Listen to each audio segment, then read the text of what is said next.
What is that supposed to hypnotize me? No, just give you a splitting headache. It's not working.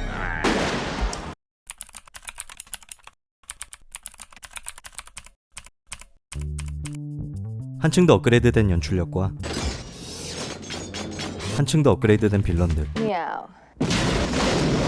그리고 한층 더 업그레이드된 팀버튼의 광기까지 더해 1편의 흥행에 힘입어 제작된 모던에이지 시리즈의 두 번째 작품 배트맨 리턴즈 속의 숨겨진 디테일과 오게티를 찾아봤습니다. 참고로 왼쪽 상단의 검은색 동그라미는 비하인드 스토리, 빨간색은 오게티를 표시합니다. 배트맨 2편은 8천만 달러의 제작비로 2억 6,600만 달러, 하나로 대략 3,800억 원을 벌어들이면서 1992년 글로벌 흥행 순위 6위를 기록했습니다. 배트맨 1편 절반 정도의 수익에다가 더 높은 제작비를 고려하면 아쉬운 성적이었지만 나름대로 성공적이었습니다. 평가는 로튼토마토 82%, 메타크리틱 68점, IMDb 7.1로 전작에 비해 화려해진 연출과 이 역할을 위해 태어난 게 아닌가 싶을 만큼 완성도 높은 연기력을 선보인 데니 드비토의 펭귄과 미셸 파이퍼의 캐도먼, 그리고 크리스토퍼 워컨의 맥스 슈레까지 매력적인 빌런들의 등장으로 오히려 1편보다 높게 평가하는 관객들도 많았지만 팀버튼의 광기가 넘치는 고유의 색깔이 전작보다 강해져서 호불호가 상당히 갈리는 편입니다.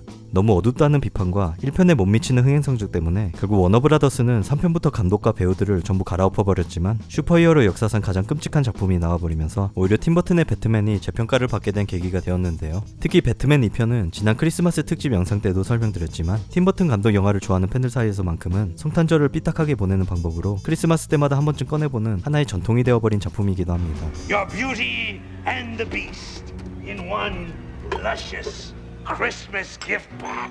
한국에서는 부제가 따로 없이 배트맨 2이지만 원제는 반대로 2가 없고 배트맨 리턴즈라는 부제가 붙어 있는데요. 단 스토리상 1편에서 배트맨이 사라진 것도 아니고 부제가 리턴즈일 이유가 딱히 없기는 합니다. 물론 배트맨 영화가 3년 만에 돌아왔다는 것을 팬들에게 알리는 마케팅 차원의 제목으로 볼 수는 있습니다. 배트맨과 함께 나이키 신발도 다시 돌아왔습니다. 단 이번에는 에어 트레이너가 아니라 1991년에 발매된 에어조던 6를 개조한 거라고 합니다. 영화 초반 펭귄의 부모로 등장하는 배우는 팀버튼 감독의 데뷔작인 피위의 데모홈에서 피위 허먼을 연기한 폴 루벤스와 시몬을 연기한 다이앤 셀린저의 카메오 출연입니다. 원래는 1966년에 펭귄 역을 맡았던 배우 버제스 메러디스를 펭귄의 아빠로 캐스팅할 예정이었지만 건강 문제로 불발되었다고 합니다. 여담으로 펭귄의 아빠 역을 맡은 폴 루벤스는 대략 20년 뒤에 방영된 드라마 고담에서 또다시 펭귄의 아빠 역으로 재출연합니다. You never told me Told you what? that I had a son. 영화 속 첫 번째 오게티로 붉은 서커스단이 고담 시민을 위협하는 초반 장면에서 거대한 선물이 도착하고 열릴 때 자세히 보면 Idea. Not mine. 선물 상자를 여는 와이어가 살짝 티납니다. 조커도 평범한 시민으로 만들어버리는 서커스 군단이 선물에서 튀어나올 때 이 영화 속 디테일은 아니지만 많은 아이들에게 트라우마를 심어준 이 해골 가면 바이커는 2004년에 개봉한 신데렐라 스토리에서도 이스터에그로 등장합니다. 사실 이스터에그라기보단 같은 배급사에서 가면을 재활용한 것일 가능성이 더 높아 보이는데 어쨌든 같은 가면입니다. 펭귄을 막으러 온 배트맨이 서커스단을 집어던질 때 반가운 비명소리가 들립니다. 맥스의 미팅이 끝난 후 셀리나가 남아 뒷정리를 하는 장면에서 벽에 걸린 사진들 속에 팀버튼도 의도하지 않았던 재밌는 디테일이 담겨 있습니다. 세미 데이비스 주니어, 엘비스 프레슬리 등 여러 유명인사들과 함께 찍은 맥스의 사진들 중에서 아놀드 슈어제네거와 찍은 사진도 볼 수 있습니다. 아놀드는 시리즈의 후속작인 배트맨과 로빈에서 미스터 프리즈 역을 맡게 됐는데 My name is Freeze. Learn it well. 물론 당시에 제작될지도 모를 후속작에 대한 떡밥이라기보단 성공한 사업가 맥스의 인맥을 자랑하는 단순한 디테일이었겠지만 어쨌든 본의 아니게 맥스 슈렉과 미스터 프리즈가 과거에 서로 알던 사이였다는 설정이 자연스럽게 연결된 셈입니다. Oh darn. 그리고 의도하지 않았던 떡밥이 하나 더 있는데 펭귄에 대한 기사를 보며 개구리 왕자와 비교하는 엑스라는 He's like a frog that became a prince. 1편에서 설명드린 박케인의 아내 엘리자베스 샌더스의 카메오 출연입니다. 당시에는 카메오 출연이었겠지만 엘리자베스는 배트맨 포에버 Gotham must know.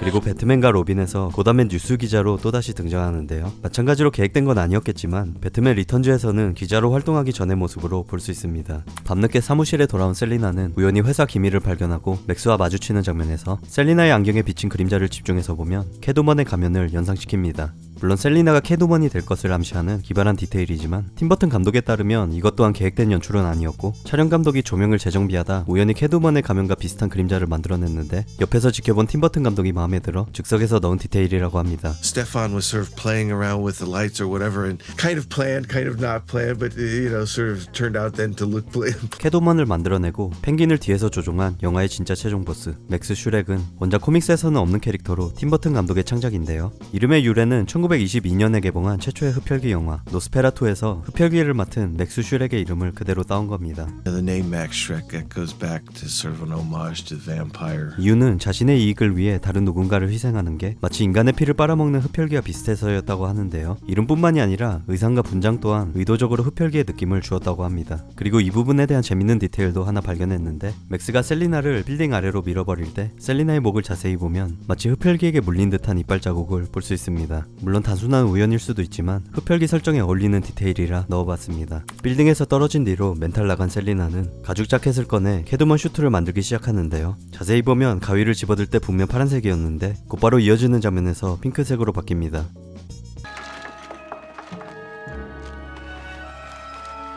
캐도먼의 의상과 관련된 팬들이 발견한 작은 오게티도 있습니다. 영화 내내 캐도먼의 하이힐 구두를 집중해서 보면 장면에 따라 굽이 아예 사라졌다가 다시 생기는 것을 반복합니다. 근데 느리게 보면 굽이 사라지는 게 아니라 시도 때도 없이 덤블링을 해대는 캐도먼의 움직임을 위해 굽이 쉽게 휘어지는 특수 제작된 신발을 신고 있는 것으로 보입니다. 영화 속의 가장 유명한 비하인드로 슈렉 백화점에서 마네킹의 머리를 날려버리는 장면은 스턴트나 편집의 도움 없이 미셸 파이퍼가 직접 원테이크로 성공했다고 합니다. She performed this difficult and potentially dangerous scene perfectly on the very first take.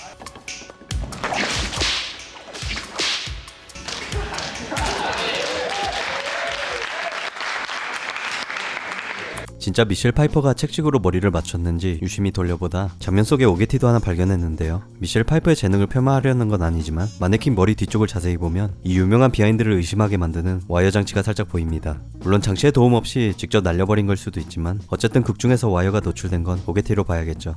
마네킹들을 참수한 뒤 슈렉 백화점을 박살내버리는데요. Meow.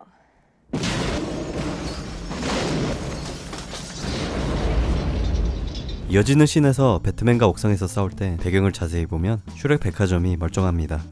캐도먼과 펭귄의 꼼수로 누명을 뒤집어 쓴 배트맨이 고단 경찰에게 총을 맞고 빌딩에서 떨어지는 장면 속 자세히 보면 배트맨을 안전하게 눕히는 제작진의 손이 살짝 보입니다.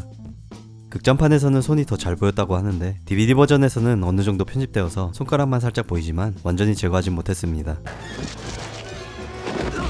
팀버튼 감독에 따르면 1편의 후속작이라는 느낌을 주고 싶지 않아서 의도적으로 전작에 대한 언급이나 연결을 피했다고 하는데요. 유일하게 전작에 대한 언급은 비키 베일과 See, Vicky thought. Vicky? 배트케이브 사건인데 Who let Vicky Vale into the Batcave? I'm sitting there working and I turn around. There she is. Oh, hi, Vic. Come on in. 배트케이브 사건은 전 영상에서도 설명드렸지만 비키를 허락도 없이 배트케이브로 데려온 것에 불만을 표한 팬들의 반응을 의식해 어쩔 수 없이 넣은 장면이라고 합니다. The comment about Vicky Vale in the Batcave really was aimed at all the angry people that were angry about the first one. 그리고 많은 팬들이 눈치채지 못한 1편을 참조한 작은 디테일이 하나 더 있습니다. 셀리나와 브루스가 우연히 마주치는 장면에서 셀리나의 대사를 지극해보자면 It's gonna be a hot time on the cold town tonight. 추운 도시에서 뜨거운 밤이 펼쳐질 거야 라고 하는데 이건 1편에서 조커가 안톤을 구워버리고 던진 대사와 거의 똑같은데요. Oh, there'll be a hot time in the old town tonight. 이 대사는 1896년에 발표된 유명한 고전 노래 핫타임 인 더 올드타운 투나잇의 가사를 인용한 것으로 알려져 있는데 셀리나는 이 대사에서 올드타운을 2편의 배경에 더 어울리는 콜드타운으로 바꾼 디테일로 보입니다. It's gonna be a hot time. Old town tonight. 펭귄이 부모를 찾아내고 묘지를 찾아가는 장면에서 자세히 보면 옷에 살짝 닿은 묘비가 너무 가볍게 흔들립니다. 주로 이렇게 작은 오게티는 그냥 못 본 척 넘어갈 텐데 이 실수 속에는 재밌는 비하인드가 있습니다. 묘비나 주변의 소품들이 어설프게 움직이는 오게티는 에드우드 감독의 영화 속에서 자주 볼 수 있었던 유명한 특징 중 하나입니다. 에드우드는 영화를 너무 못 만들어서 오히려 전설이 되어버린 감독으로 1994년에 이 감독의 일대기를 그려낸 영화가 개봉하기까지 했는데요. 이 영화는 다름 아닌 에드우드 감독의 오랜 팬이었던 팀버튼 감독이 연출을 맡았습니다. 그리고 방금 지적한 이 유명한 묘비 오게티는 영화 속에서도 등장합니다. And cut, print. We're moving on. That cardboard headstone tipped over. This graveyard is obviously phony. Nobody will ever notice that. 에드우드 감독에 대한 오마주인지는 모르겠지만 이 오게티를 보고 생각나서 넣어봤습니다. 한국어로는 의역되면서 놓치기 쉬운 디테일도 하나 있습니다. 캐도먼과 배트맨의 묘한 분위기 속에서 펼쳐지는 대결 속 배트맨은 싸우다 말고 크리스마스 장식을 보며 뜬금없는 대사를 치는데요. Mistletoe can be deadly if you eat it. But a kiss can be even deadlier if you mean it. 그리고 이 대사는 나중에 셀리나와 브루스가 파티에서 다시 반복하며 Mistletoe can be deadly if you eat it.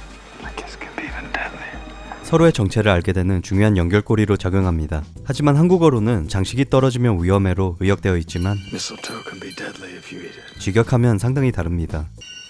Mistletoe can be deadly if you eat it. 여기서 나오는 미슬토, 즉 겨우살이는 서양에서 행운과 신성함을 상징하는 식물로 특히 크리스마스에 겨우살이 아래서 키스를 하면 연인이 되거나 행복해진다는 유명한 속설이 있습니다. 하지만 겨우살이는 보기와는 다르게 실제로 독성을 가진 식물로 배트맨이 말한 것처럼 섭취하면 위험할 수 있습니다. 즉 배트맨이 행복을 상징하는 겨우살이를 보며 치명적인 식물로 묘사하는 건 겉과 속이 다른 이중성을 마스크 뒤에 숨겨진 배트맨과 캐트우먼의 이중적인 정체에 비유하는 대사로 해석해 볼 수가 있습니다. 그리고 캐트우먼은 키스는 더 치명적일 수 있다고 답하는 건 But a kiss can be even deadlier if you mean it. 둘 사이에 이루어질 수 없는 비극적 관계가 더 큰 위험을 내포하고 있음을 암시적으로 표현하는 대충 이렇게 해석해 볼 수가 있는데, 아무튼 이 대사는 여러 가지로 해석할 여지가 있는 깊은 의미를 담고 있지만 한 가지 분명한 점은 배트맨이 장식이 떨어져 뚝배기 깨질까봐 걱정하는 건 확실히 아닙니다. 꼼수에 2번은 안 당하는 배트맨이 캐두번을 때려 눕히고 똥폼을 잡으며 빌딩에서 뛰어내리는데, 자세히 보면 배트맨의 날개를 붙잡고 있는 와이어가 또다시 돌아옵니다.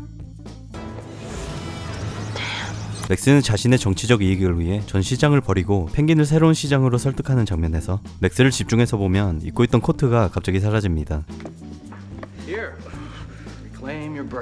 맥스가 주최한 크리스마스 파티 장면에는 마스크와 관련된 재밌는 디테일이 숨어 있습니다. 먼저 맥스와 셀리나가 만나는 장면에서 뒤로 지나가는 엑스트라의 헬멧을 자세히 보면 골든에이지 플래시의 헬멧으로 DC의 또 다른 캐릭터에 대한 이스터에그로 볼 수 있습니다. 코믹스는 시대별로 골든에이지, 실버에이지, 브론즈에이지, 그리고 모던에이지로 나뉘는데, 우리가 흔히 알고 있는 빨간 슈트의 실버에이지 플래시 이전에 골든에이지 플래시는 이 엑스트라처럼 날개가 달린 은색 헬멧을 쓰고 다녔습니다. 두 번째로 마스크는 아니지만 전 시장의 의상에도 놓치기 쉬운 재밌는 디테일이 있는데, 전 시장의 의상을 집중해서 보면 등에 칼이 꽂힌 모습을 하고 등장하는데요. 우리나라 말로도 없는 표현은 아니지만 영어로 배신하다는 백스텝으로 말 그대로 등에 칼을 꽂다는 뜻입니다. 맥스는 전 시장을 배신하고 펭귄을 새로운 시장으로 내세운 상황을 의상으로 표현한 재밌는 디테일로 보입니다. 펭귄과 캐트우먼, 맥스, 그리고 배트맨이 얽힌 마지막 싸움에서 향후 30년 동안 개봉된 모든 배트맨 영화에 어느 정도 영향을 준 치명적인 오게티가 하나 있습니다. 배트맨이 캐트우먼 앞에서 정체를 밝히기 위해 마스크를 벗는 결정적인 순간에서 마스크를 벗기 직전의 장면을 유심히 보면 눈 주변에 칠한 검은색 분장이 갑자기 사라지고 피부색으로 바뀝니다.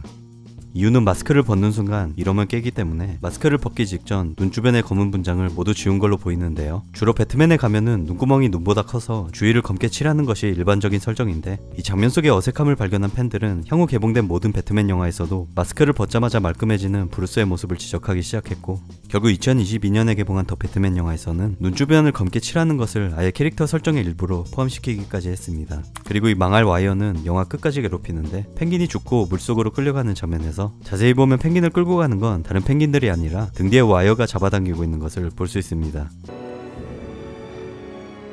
영화 속 마지막 오게티로 펭귄을 물속으로 밀어넣을 때 자세히 보면 와이어뿐만이 아니라 펭귄이 잘 미끄러지도록 밑에 깔아둔 나무판 같은 게 슬쩍 튀어나옵니다. 크리스마스 하면 떠오르는 대표적인 배트맨 영화 배트맨 리턴즈 속의 숨겨진 디테일과 오게티를 찾아봤습니다. 재밌게 보셨다면 구독과 좋아요 부탁드리고 시청해주셔서 감사합니다.